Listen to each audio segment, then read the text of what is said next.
जय श्री राम दोस्तों। आज सवेरे उठ के छत पर घूमने के बाद आता हूँ नीचे तो मैडम जी भी लग जाती हैं चिराग सर का नाश्ता रेडी करने में और मैं भी लग जाता हूँ पौधों को पानी देने में। एक एक करके सारे पौधों को गले तक रजा देता हूँ। सारे गमलों को पानी देने के बाद अब अंदर आ जाता हूँ तो चिराग सर भी खड़े हो जाते हैं कि पापा मेरा टाइम हो गया जाने का कॉलेज में। अब मैं चिराग सर को बोलता हूँ कि इन पौधों में पहले पानी देने दो, फिर मैं आता हूँ अंदर। 5-4 मिनट के बाद मैं चला जाता हूँ अंदर और चिराग सर लग जाते हैं हमारे से आशीर्वाद लेने में। आशीर्वाद लेने के बाद चिराग सर अपना थैला उठा के चल देते हैं कॉलेज। चिराग सर के कॉलेज जाते ही मैं जैसे ही अंदर घुसता हूँ नहाने के लिए, मैडम जी बोलती हैं आज पहले मेरे को नहाने दो क्योंकि आज बृहस्पतिवार है, मुझे पूजा करनी है। तो मैडम को भेज देता हूँ। नहाने के बाद मैडम जी लग जाती हैं अपनी पूजा करने में। मैं भी चला जाता हूँ नहाने के लिए और नहाने के बाद जैसे ही मैं बाहर आता हूँ मैडम जी लगी होती है नाश्ता बनाने में। अब मैं भी चला जाता हूँ अपनी छत पे और सूर्य देवता को जल देने के लिए पहुंच जाता हूँ। सूर्य देवता को जल दे ही रहा था, इतने में मेरी नजर पड़ जाती है राघव सर के ऊपर। मैं अनुमान लगाता हूँ कि राघव सर पता नहीं कहाँ जा रहे हैं। फिर मैं सूर्य देवता को जल देने लग जाता हूँ। सूर्य देवता को जल देने के बाद सबके भविष्य की मंगल कामना करता हूँ और नीचे आके मैडम से पूछता हूँ कि राघव सर कहाँ गए हैं। तो मैडम बोलती हैं कि राघव सर ब्रश नहीं लेके आए अपना, तो राघव सर ब्रश लेने गए हैं। जैसे ही सूर्य देवता को जल देने के बाद नीचे आता हूँ, गेट की घंटी बज जाती है, हमारे प्यारे दूध वाले भी आ जाते हैं। फिर मैडम जी चली जाती हैं दूध लेने के लिए और मैं लोटा उठा के चल देता हूँ नग्गर खेड़े के मंदिर में। 11 नंबर की बस पकड़ के मैं आ जाता हूँ नग्गर खेड़े के मंदिर में और नग्गर खेड़े को जल चढ़ाने के लिए लग जाता हूँ। नग्गर खेड़े को जल चढ़ाने के बाद सबके भविष्य की मंगल कामना करता हूँ। सबके भविष्य की मंगल कामना करने के बाद अब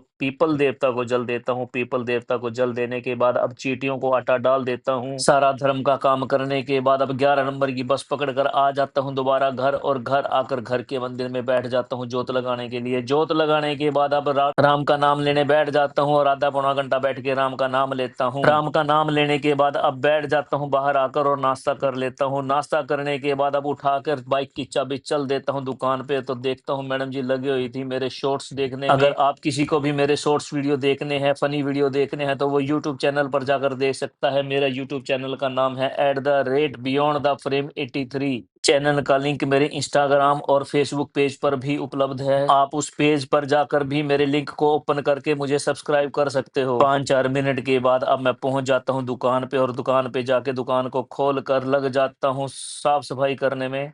दुकान पर साफ सफाई कर ही रहा था, इतने में हमारे पास भैरव जी महाराज आ जाते हैं। तो बीच में काम छोड़कर पहले भैरव जी महाराज को बिस्कुट डाल देता हूँ। भैरव जी महाराज को बिस्कुट डालने के बाद अब लग जाता हूँ साफ सफाई में और साफ सफाई करने के बाद दुकान पर जोत बत्ती करने लग जाता हूँ। जोत बत्ती करने के बाद जैसे ही थोड़ी देर बैठता हूँ तो वैसे ही मैडम जी आ जाती हैं दुकान पर। हमारी दुकान पर भी जब से श्राद्ध लगे हुए हैं इतना काम नहीं आ रहा है। अब देखते हैं नवरात्रों में क्या बनता है। मैडम जी आ जाती हैं दुकान पर और मैं भी अपना काम सोचने लग जाता हूँ कि क्या करना है। फिर मुझे याद आती है कि एक पार्टी की आरटीजीएस करवानी है, तो चेक भर कर चल देता हूँ यूनियन बैंक में और आरटीजीएस करवाने के लिए दे देता हूँ बैंक में। आरटीजीएस करवाने के बाद अब बाइक उठा के चल देता हूँ दुकान की तरफ और रास्ते में मुझे ये भाई मिल जाता है सोडे वाला। फिर भाई से रुक के पी लेता हूँ एक गिलास सोडे का। भाई से एक गिलास सोडे का पी के रिफ्रेशमेंट मिल जाती है, शरीर में ताजगी भर जाती है और फिर बाइक उठा के चल देता हूँ दुकान की तरफ और दुकान पर जाकर लग जाता हूँ अगले काम करने में। मेरे दुकान पर जाते ही मैडम जी भी घर चली जाती हैं, इनको लंच लेकर आना होता है। तो थोड़ी देर के बाद मैडम जी लंच लेकर वापसी आ जाती हैं और बैठकर एंजॉय लेने लग जाते हैं लंच का। अब लंच करने के बाद मैं भी ऊपर वाले फ्लोर पर जाकर सो जाता हूँ। 4 बजे उठकर आता हूँ तो मैडम जी बोलती हैं कि चाय बनाकर ले आओ। मैं अपनी चाय बनाकर पी लेता हूँ और मैडम की चाय बनाकर ले आता हूँ। अब मैडम की चाय केटल में भरने के बाद मैं चल देता हूँ दुकान की तरफ और मैडम को जाकर चाय हैंड ओवर कर देता हूँ। जैसे ही हैंड ओवर करता हूँ वैसे ही मेरी निगाह पड़ती है विशाल शर्मा जी पे।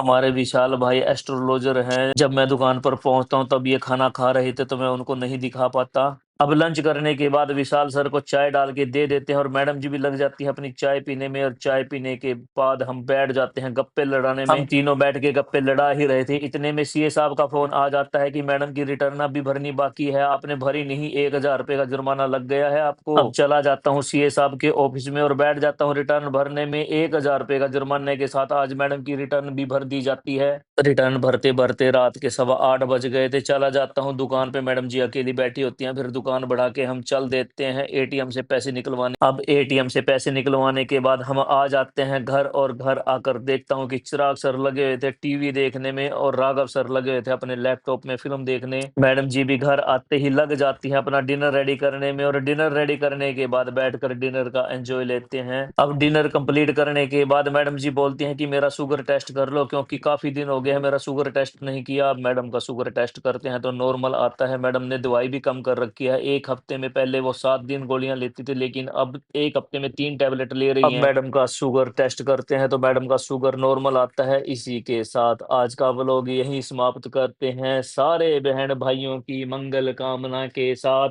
सुनील भाई की आप सबको राम राम।